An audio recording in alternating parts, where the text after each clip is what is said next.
Bonjour et bienvenue pour ce nouveau tutoriel sur Cinema 4D. Aujourd'hui un tutoriel sur de l'Expresso. On m'a demandé il n'y a pas très longtemps en commentaire si on pouvait avec Expresso modifier en fait l'affichage d'un élément dans la scène, d'avoir une sorte de sélecteur. C'est-à-dire que la personne me posait la question et me donnait en exemple par exemple une roue avec une jante. Imaginons qu'on a modélisé une roue, puis on a modélisé 4 types de jantes différentes. Et puis on veut ajouter l'élément roue dans la scène Cinema 4D, et on aimerait qu'avec les données utilisateurs, on puisse par exemple cocher telle jante, on veut que ça soit telle jante qui soit affichée, ou alors avec un sélecteur, dire je veux la jante de ce type-là, ou je veux la jante de ce type-là, etc. Ça c'est tout à fait faisable dans Expresso, il n'y a aucun problème et c'est justement le sujet de ce tutoriel. Donc vous allez voir que c'est très pratique quand on veut faire des setups un peu complets sur des objets.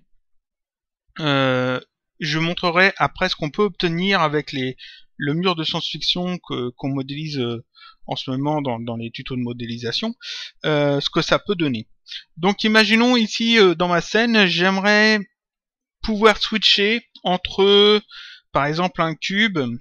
Alors je vais ajouter un cube dans ma scène, un cube, une sphère, on va dire un cylindre et puis une pyramide. Voilà, j'ai 4 éléments ici. Je vais les grouper. Alors je vais les grouper séparément. Alternate G, voilà, alternate G, alternate G, alternate G. Je vais renommer les neutres. Alors ça c'est la pyramide. Ça c'est le cylindre.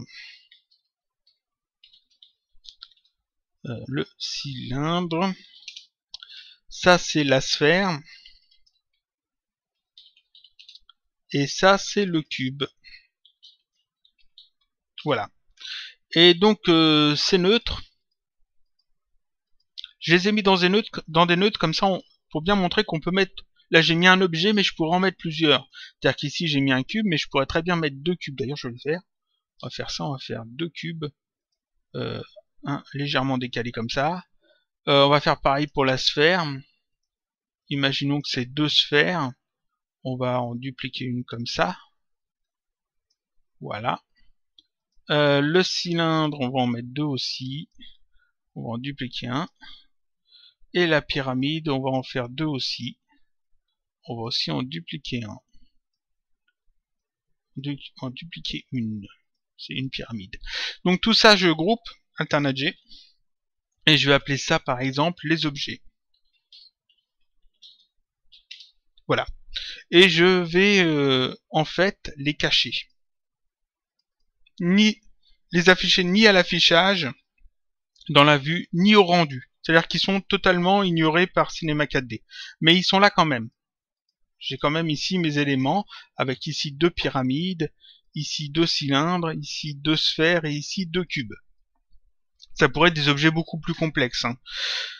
Maintenant, ce que j'aimerais, c'est que avoir un élément dans Cinema 4D et avec des données utilisateurs, et quand je sélectionne certaines données utilisateurs dans un déroulant, je puisse choisir d'afficher soit le cube, soit la sphère, soit le cylindre, soit la pyramide. J'ai un déroulant qui me permet de sélectionner, c'est ça que je veux afficher. C'est facile à faire, c'est très simple. On va utiliser pour ça une instance. J'ai déjà montré ce que c'était que les instances, on va les revoir.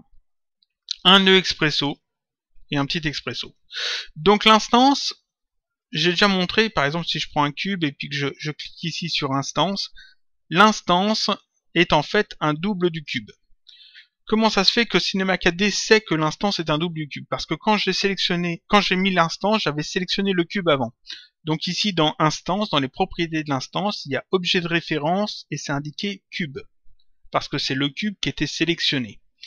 Si je retire tout ça, voilà, et que je ne sélectionne rien ici, rien du tout, et que j'ajoute une instance, ici il n'y a rien qui s'affiche.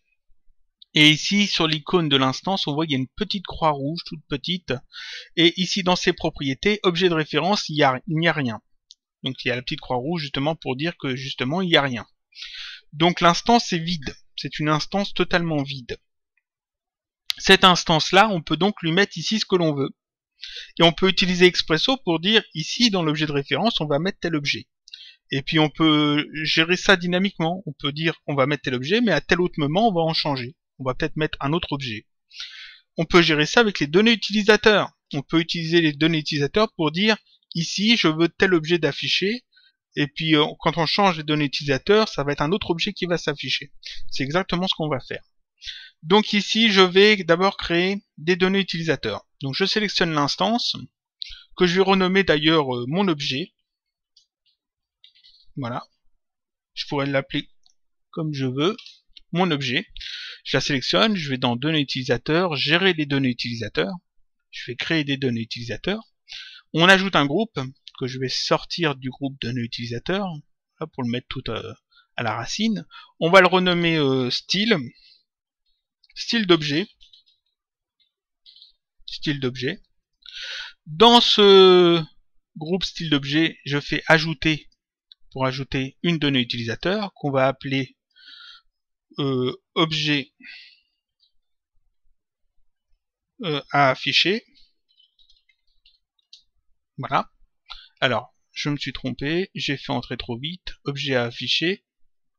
Je vais recommencer, je vais effacer ça. Ajouter, je le mets là. Ici, objet à afficher. Voilà, je fais pas entrer parce que ici il faut changer des choses.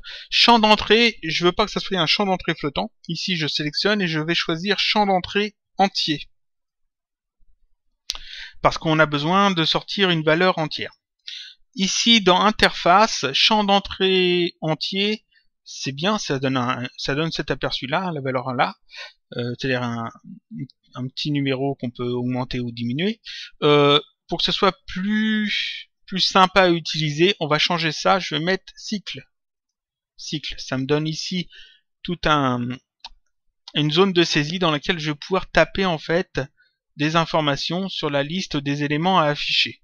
Et j'aurai à la fin, en fait, ici un déroulant, comme celui-ci, avec ce que j'ai écrit ici, d'afficher dedans. Pour que ça fonctionne bien, il faut donner, ici on peut voir la syntaxe, il faut donner une valeur, donc un numéro entier, un point-virgule et une chaîne de caractères. Et quand on va à la ligne, ça crée une nouvelle entrée. Donc les valeurs, c'est de 0 à x valeurs. Ici j'ai 4 éléments, donc ça sera de 0 à 3. Donc la première valeur, ça sera 0. Ici dans la syntaxe, on voit qu'il faut mettre un point-virgule après la valeur. Donc je mets un point-virgule. Ensuite, il faut que j'écrive ma chaîne de caractères. Là, on va mettre le cube,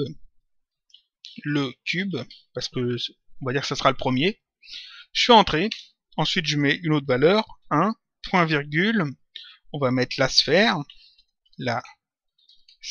entrée, 2, point-virgule, le cylindre, entrée, 3, point-virgule, et enfin la pyramide. Voilà. Donc j'ai 1, 0, 1, 2 et 3 avec des points-virgules juste après, et la ligne d'information qui va m'indiquer quoi afficher. Alors ici, il faut mettre un espace. Parfait. Donc là, je peux faire entrer.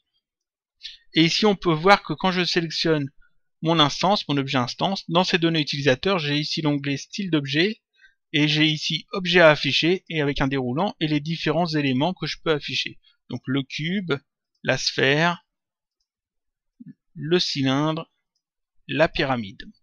Ici, on a choisi ce style-là, mais regardez, si je vais dans mes données utilisateurs, ici à la place de cycle, je pourrais très bien choisir radio bouton, et j'aurai quelque chose comme ça.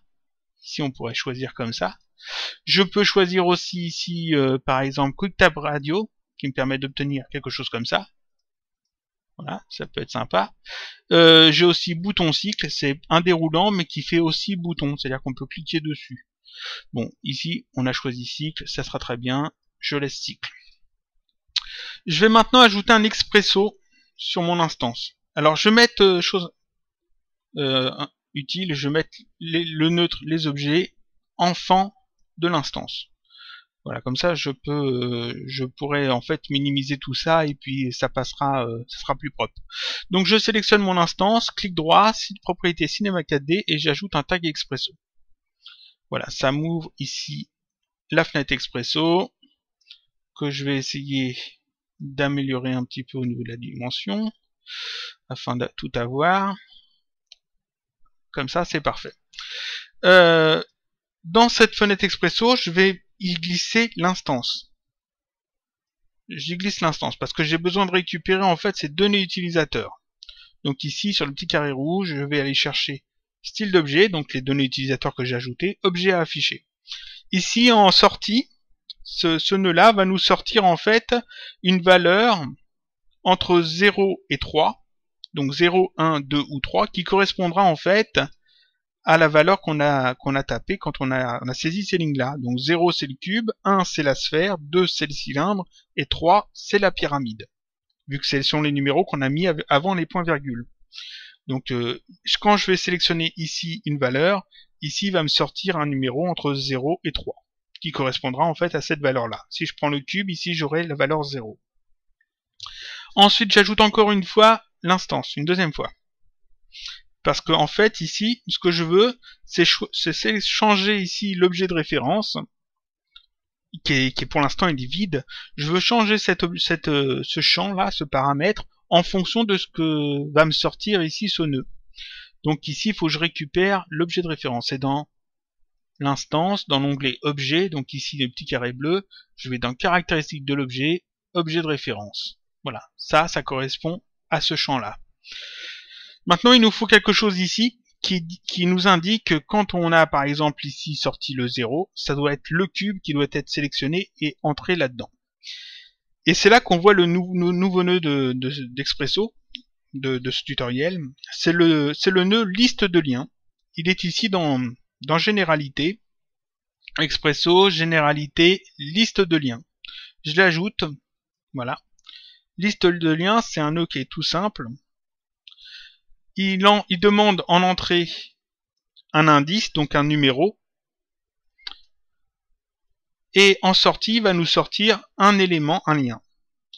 Ici, quand on le sélectionne, dans ses propriétés, dans nœud de connexion, on peut voir qu'il y a ici un champ, une zone où on peut faire glisser des objets, et c'est les objets qui seront ces liens. Ce sont les liens. Dans paramètres, ici, on peut voir en fait la valeur de l'indice. Si on ne veut pas rattacher à quelque chose, on peut l'entrer manuellement ici. Donc ici, dans notre connexion, on va y glisser simplement les liens que l'on a besoin de gérer. Et dans l'ordre dans lequel on les a mis dans les données utilisateurs. C'est important que l'ordre des liens ici soit le même que l'ordre des données utilisateurs. Sinon, vous aurez des problèmes, c'est-à-dire que les liens ne correspondront pas. Donc en premier, on avait mis le cube, donc j'ajoute le cube. Ensuite, on avait mis la sphère, donc j'ajoute la sphère. Ensuite, on avait mis le cylindre. Et enfin, on avait mis la pyramide.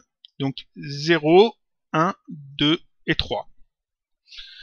Je relie ensuite ici l'objet à afficher, donc nos données utilisateurs, à l'indice. Et je relie ici le lien à l'objet de référence. Je peux fermer ça. Et ici, ça fonctionne. Donc je peux tout minimiser. Je vais ça comme ça. Ici, maintenant, quand je sélectionne mon objet instance, on peut voir qu'ici, dans style d'objet, l'objet à afficher, pour l'instant, c'est le cube. Si je sélectionne la sphère, ça m'affiche le neutre, la sphère. Si je sélectionne ici le cylindre, ça m'affiche le neutre, le cylindre. Et si je sélectionne ici la pyramide, ça m'affiche la pyramide. Le neutre, la pyramide, qui est ici. Voilà. Et ça, c'est tout bête, tout simple.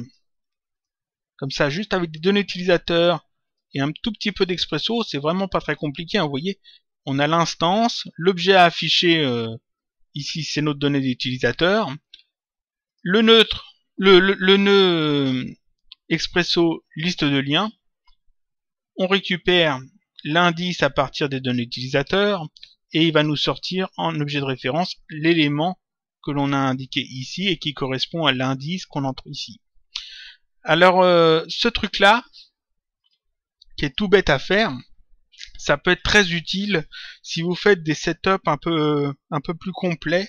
Par exemple, en ce moment, on modélise des décos de science-fiction dans les tutoriels que je fais, et on a fait un mur. Donc je vais vous montrer ce que ça peut donner avec. Voilà. Ici, on a fait un mur de science-fiction. On avait fait la porte il y a quelque temps. Et puis, on avait fait un mur tout simple, avec juste un petit éclairage, puis un mur avec champ de force. Si j'applique en fait ce qu'on vient de faire à ça, voilà ce que j'obtiens. J'obtiens ici une instance avec des données utilisateurs que j'ai réglées moi-même. Ici, type de mur, je peux sélectionner le type de mur que je veux, par exemple un mur simple, un mur avec champ de force, un mur avec une porte.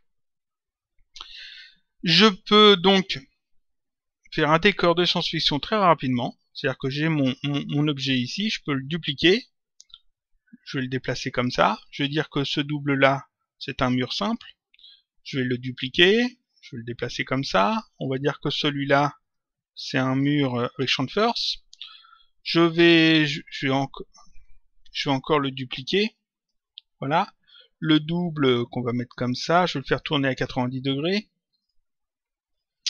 90 degrés, et ce double là on va dire que c'est un mur simple, voilà. J'y arrive, voilà. Ensuite ce mur là je peux encore le dupliquer, on va le déplacer ici, celui-là on va dire que c'est un mur avec une porte, voilà, et ainsi de suite. Comme ça je peux gérer en fait des éléments avec des données utilisateurs, c'est à dire que j'ai un élément qui comprend en fait plusieurs réglages différents, plusieurs styles différents, et avec les données utilisateurs et ce nœud tout bête, le nœud liste de liens, je peux, puis avec des données utilisateurs, je peux en fait gérer ma scène. Je peux très bien changer après, je peux revenir comme ça si j'ai envie de changer. Ici ça va être un mur simple, le premier ici je vais dire que c'est un mur simple aussi, celui qui est là on va dire que c'est un mur avec une porte, et celui qui est là on va dire que c'est un mur avec champ de force. Voilà, par exemple. Je vais montrer l'expresso ce que ça donne. Voilà. Alors ici on retrouve le même expresso qu'on a fait. Ici l'instance, la liste de liens avec dedans des neutres qui correspondent en fait aux différents éléments, et encore une fois l'instance avec en entrée l'objet de référence. Et cette partie-là, en fait, ça c'est l'ouverture et la fermeture de la porte coulissante qu'on avait fait quelques tutoriels précédemment. Donc, vous voyez, on peut, comme ça, avec Expresso, faire pas mal de choses. Avec les données utilisateurs, on peut voir aussi les données utilisateurs à quoi ils ressemblent. Voilà, gérer les données utilisateurs. Ici, donc, j'ai mon groupe style, j'ai ma donnée utilisateur type de mur avec ici les valeurs 0, mur simple, 1, mur avec champ de force, 2, mur avec porte, et puis j'y ai ajouté ensuite un autre groupe porte coulissante pour avoir en fait ici la valeur supplémentaire porte coulissante qui me permet en fait de gérer la porte coulissante si c'est le cas. Voilà. C'est tout pour ce tutoriel, j'espère que ça vous sera utile. Je pense que oui, si vous voulez faire des setups expresso un petit peu plus avancés. Parce que là, ce qu'on a fait pour les murs, pour les objets sphères, cubes, cylindres, vous pouvez faire ça pour plein de choses. C'est-à-dire que vous pouvez très bien faire un mur avec une fenêtre, un mur, ici on a fait j'ai 3 types de murs, mais je pourrais très bien ajouter un mur avec des tuyaux. Je pourrais ajouter un mur avec une console de saisie dessus. Je pourrais afficher peut-être un mur d'une couleur différente, un mur qui serait abîmé, qui serait fissuré, un mur qui aurait peut-être un trou dedans ou qui aurait un arrondi particulier. Bref, on peut faire pas mal de choses. Ici, c'est pour les murs. J'ai montré avec des primitives dans le tutoriel, mais ça peut être plein de choses, ça peut même être un personnage par exemple. Ceux qui font des animations Minecraft, vous pouvez très bien avoir comme ça votre personnage Minecraft, si vous avez fait un petit setup Minecraft, et puis avec un déroulant, choisir ce personnage là va avoir ou pas un casque, va avoir ou pas une armure. Vous pouvez aussi par exemple faire un bloc Minecraft et puis avec un déroulant changer le type de bloc, tout simplement. Pour la création d'intro aussi, pas mal de gens font des templates d'intro. Là encore, c'est encore un truc qui est utile, c'est-à-dire que vous pourrez très bien avoir un menu déroulant avec par exemple le tel ou tel texte qui doit s'afficher, avec tel ou tel élément qui doit ou pas s'afficher. Voilà, je pense avoir fait le tour. J'espère que ça aura répondu à la question de la personne qui me l'a posée. Je pense que oui. Vous voyez que Expresso a encore beaucoup de choses à nous donner. Je vous dis à bientôt pour un prochain tutoriel, toujours sur Cinema 4D. Je sais pas encore si ce sera de la modélisation de l'Expresso ou autre chose. On verra bien à ce moment-là. À bientôt.